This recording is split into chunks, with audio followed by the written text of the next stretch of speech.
Hi guys! Welcome to my mini vlog! For today's mini vlog, magluluto tayo ng sopas. At dahil sopas nga siya, kaya bibilisan natin ang pagluluto. Habang nagpapakulo nga pala ako ng tubig guys para sa pasta natin, nag-iyat na ako ng carrot at saka beans. Bali first time ko nga pala magluto ng sopas guys, so kadalasan taga-kain lang talaga ako pero ngayon ako ang tagaluto.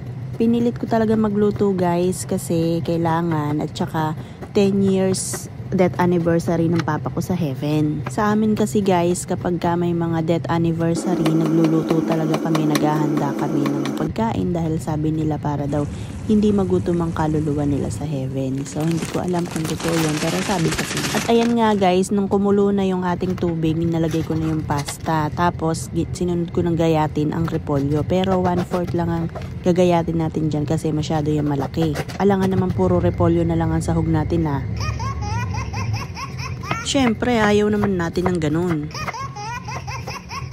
At ayan na nga guys, habang naghihintay nga tayo lumambot ang pasta, so ready na ang ating gulay. Maggagayat naman ako ngayon ng bawang. So ayan, pitpitin natin ang pitpitin, tapos gayatin, tapos isunod na rin natin ang sibuyas. So kung nagtataka kayo bakit nilaga akong pasta, kanya-kanya tayong diskarte dyan guys ha.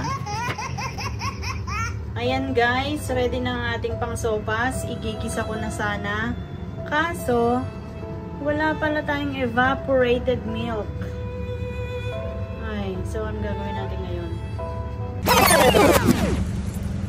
So ayan guys, bibili pa tayo ng gatas dito. Buti na lang open to 24/7. Aruy-aruy, dahil nga first time ko magluto guys, hindi ako nakapag-check ng complete ingredients. Kaya naman bilis-bilis ako nagpunta sa tindahan para bumili ng gatas. Ayan nga, gatas lang talaga ang binili ko, walang iba. So simulan na natin ang paggigisa ngayon. Igisa natin ng bawang. Nagigigil ako sa'yo. Tapos, isunod na rin natin ng sibuyas. Paano ka ba naman hindi manggigigil? Syempre, gutom na gutom ka na, excited ka na sa lulutuin mo. Tapos, wala naman palang gatas. So, ayun na nga, nilagay ko na rin ang ating nilagang atay. Hindi ko na rin yan ipakita kung paano inilaga. So, alam naman ninyo kung paano maglaga, diba? Tapos, isunod na natin ang ating gulay.